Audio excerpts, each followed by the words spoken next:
What is something pretty dangerous that people don't take seriously enough? And if that alarm goes off, do not hesitate to call the fire department.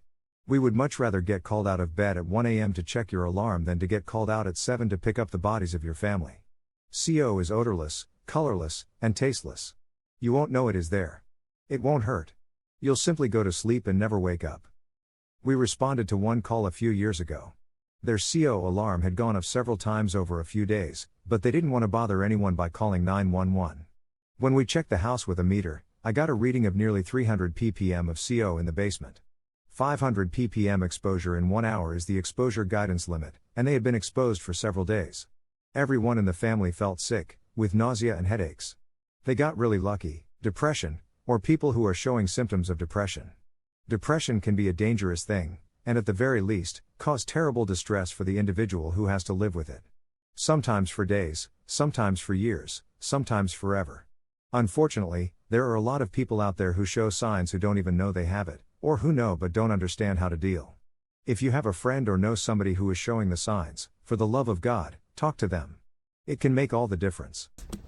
Hey guys, much like you, I love reading people's stories on Ask Reddit. Unfortunately, there's a lot of weird middle school level, just thought experiment type hypotheticals like nice try Baskin Robbins. I don't find this compelling, so that's why I've made it my mission to trawl and crawl through Ask Reddit and find the very best content and put it in your ears. That's why I'm begging you, like and subscribe. If there's anything I can do to help you out, give you the kind of content that you crave to help you get through your workday, let me know in a comment. But please like and subscribe. Sometimes, when I'm alone and driving in silence, I think about the absolute idiocy of humans being allowed to drive. I'm just a smart monkey in a tin can going 70 miles an hour. If I screw up, there's nothing between my fate as a bloody streak on the pavement and living but a fancy rope and a bag of air. God forbid I think about what I could do to someone else in a car accident. Shit, this happened to me recently. Dealing with some family issues and wasn't sleeping properly. I kept hallucinating that my kids were in the room trying to wake me up. I ended up pushing my 4-year-old son when he did try to wake me up because I thought he wasn't real. I found hallucinations don't say daddy, don't push me then boop your nose. This is a good explanation of the hazard. The orange sign of the dude being trapped in the pour-over is the scary part. Incidentally, I have, deliberately, swam into a pour-over. There's one kind that will trap you and drown you, there's another kind that will hold you underwater for a few seconds before spitting you out. That's the kind I've gone into, in a PFD, during my river rescue course. Can't believe no one else has posted this. Trains, people are so casual, complacent around railroad crossings. If you think trucks take a long time to stop, imagine how long it would take 600 times the wait to stop, and a train can't swerve out of the way ever. Gun safety. There are literally 3 rules, and so many people are too dumb to follow them. Was on mobile, so here's the rules, copied in from Unneoking's comment. Always keep the gun pointed in a safe direction. This is the primary rule of gun safety. A safe direction means that the gun is pointed so that even if it were to go off it would not cause injury or damage. The key to this rule is to control where the muzzle or front end of the barrel is pointed at all times. Common sense dictates the safest direction, depending on different circumstances. Always keep your finger off the trigger until ready to shoot. When holding a gun, rest your finger on the trigger guard or along the side of the gun. Until you are actually ready to fire, do not touch the trigger. Always keep the gun unloaded until ready to use. Whenever you pick up a gun, immediately engage the safety device if possible, and, if the gun has a magazine, remove it before opening the action and looking into the chambers, which should be clear of ammunition. If you do not know how to open the action or inspect the chambers, leave the gun alone and get help from someone who does. I agree with this. I started having really weird hallucinations from trying to set the world record once. I failed badly, but it could have ended badly rather than me asleep. Just a bit more information. I only stayed awake for 2 days or so. I won't pretend it was a success or anything. My body clearly didn't react well after barely 30 to 40 hours and I had weird visions. This actually worries the shit out of me. My ex-mother-in-law had an autoimmune disease, and frequently got infections. She was allergic to a lot of antibiotics, so she'd always be put on the same ones. Sometimes increasing her dosage was inevitable. And sometimes it wouldn't work and she'd need a stronger one. Scary as shit, that. When you stop to think about how much trust you are putting in the hands of total strangers, it's wild. I drove to a football game yesterday, 200 miles of freeway in each direction. Literally thousands of people could have killed my family and any number of others by just turning the wheel of their car. At all times in traffic or at intersections, you're just putting faith in the idea that somebody's not gonna be like red light? Not today, fuckers. And just go flying through it. It's crazy. I turned 36 this year, and I decided to focus on my physical fitness, so I bought a swim club membership. The only problem was, most of the time when I go swimming, I wind up getting an ear infection. So it turns out that normal earplugs, they kind of irritate your ear canal, they don't really work, they don't keep the water out, but there is an amazing kind of earplug. It's called Mack's Pillow Soft Silicone earplugs that, they feel great, they keep the water out 100%, they're reusable, and they don't irritate your ear canal at all, no issues. If you've ever had a severe ear infection, you don't want to experience that again. It can permanently damage your hearing if you're unlucky. So investing in these earplugs is definitely a good idea. Also, when my baby was crying later this year and I could not get to sleep, I used the same earplugs and they worked great. I was able to sleep right next to a crying baby. So be sure to click my affiliate link and purchase some of these Mack's earplugs today. She was carving her initials on them with the sharpened end of an interspaced brush given her by Svenge, her brother-in-law, an Oslo dentist and star of many Norwegian movies, the height hands of an Oslo dentist, fillings of passion, the huge mlers of Horst Nordfink.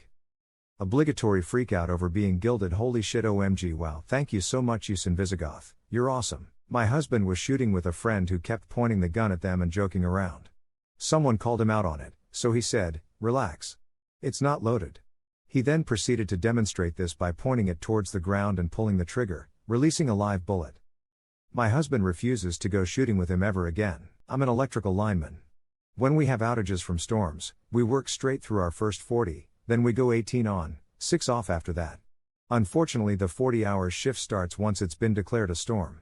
So I could work my full 10 hours day and then get called out on storm, and I would actually be working 50 hours in a row. It's dangerous for sure, but people also need their power on.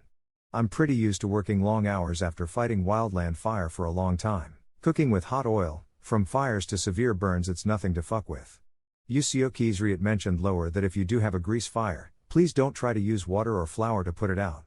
Baking soda will put a grease fire out.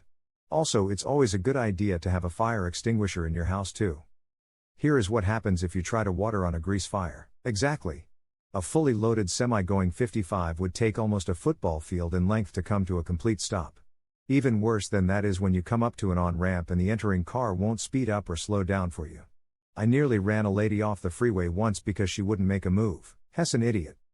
Edit for this, which I also pasted in reply to other comments. Next time, instead of being lazy, I will elaborate on broad statements like 50 of people who die in accidents aren't wearing a seatbelt. So I'm on mobile, so it's difficult to look into the details too much, but the study of almost 300,000 motor vehicle crashes in 2009, the latest complete crash data available from the state, found that only 3% of the people traveling in cars and trucks weren't wearing a seat belt in the crashes, but those 3% accounted for more than half of the 700. Acetaminophen, Tylenol, is pretty nasty to your kidneys, liver, in big doses or if used at high doses for extended periods of time.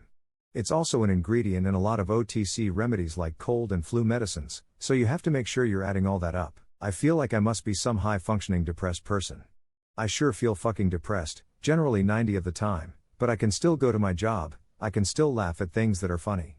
I have trouble being passionate about things sometimes and tend to latch onto them when I do find something I really enjoy. This mostly goes for TV shows and movies. I'm a firefighter and EMT, and I have so many horror stories about obese patients. Here's the two I always use as examples when this topic comes up. First guy, I was working on an ambulance as my part-time job, and we got called to a barbecue restaurant for an unresponsive patient. We get there and he's slumped over in his car, but breathing. His wife tells us he's diabetic, so naturally we check his sugar because more often than not, a person with diabetes who is unresponsive has low blood sugar. Now this guy is every bit of 400 pounds, we check his sugar and it's about 70. His wife tells us when it gets below 90 he gets like that. 90. For a regular person 90 is completely normal. Hell, mine is probably lower than 90 right now. So we give him D50, sugar, right into his bloodstream and he starts to come back around and decides he doesn't want to go to the hospital. We go ahead and get his info for our report, and literally everything wrong with him was secondary to his obesity. Gert, high cholesterol, high blood pressure, type 2 diabetes, sleep apnea, congestive heart failure, renal disease, fucking gout, arthritis in his knees. All this shit because he weighs 400 pounds, so we let him off the stretcher and he begins this really awkward shuffle back to his car, and I ask if he's sure he's alright and his wife says that's his normal walk. This man can barely move because his excessive weight has fucked his knees up and he's already out of breath, but he's still in the damn restaurant getting down on some ribs and mashed potatoes. This is what awaits you when you accept obesity as something that is not a problem. That man was 48 and I'd be amazed if he survived past 60. Guy number 2 is an extreme case. We transported him to dialysis 3 times a week via ambulance because he was too big for his family to take him. He weighed nearly 700 pounds. His entire life was spent in a special bed in a room that was built onto his house because he couldn't fit through the doors. It took 6 people, which is 3 ambulance crews, to move him from his bed to the stretcher and into the ambulance, and then to the dialysis clinic where we put in a special bed. Then all 6 of us would come back in a few hours and take him home. That's his life. Laying in bed barely moving and going to dialysis. He also has no thyroid issues or anything like that. He was in a car accident and gained some weight during his recovery, but outright refused to do physical therapy and his weight just got completely out of control. The point is that your weight is not a matter of you being comfortable in your own skin, which I think you should be, but a matter of your health. We should not promote acceptance of all body types, but acceptance of healthy living. There shouldn't be this stigma of suggesting that someone lose some weight because you might hurt their feelings. The long-term health benefits of a healthy weight are far more important than you getting your feelings hurt. I drove a car with 4 passengers 75 miles. I was exhausted and realized with a start when I hit the rumble strip on the highway that I had somehow been unconscious for about 40 miles, driving on autopilot or something. It's a miracle that we didn't crash into something. This was when I was 19. 5 years ago, 13 years later, I worked nights, 4 days a week. I would finish my 10-hour shift then drive 75 miles to my home and every time, would feel the lethargy creeping up. There is a busy rest stop about a third of the way through the drive. I always stopped there, around 9 a.m., pulled my baseball cap over my eyes, locked the doors, and took a nap anywhere from 20 minutes to an hour. I never bypassed that rest stop no matter how I felt. Everyone cautioned me not to sleep in my car at a rest stop, but it was infinitely more dangerous not to stop and nap than to keep going. Plus, it was always morning rush hour, the stop was very busy as well as being a truckway station. Much safer than driving while falling asleep. This year, like I said, I'm having a midlife crisis. I've started a YouTube channel and I'm on a big health kick. One thing that I found is very easy to eat, very easy to prepare, is I heat up chickpeas with chicken broth and tikka masala.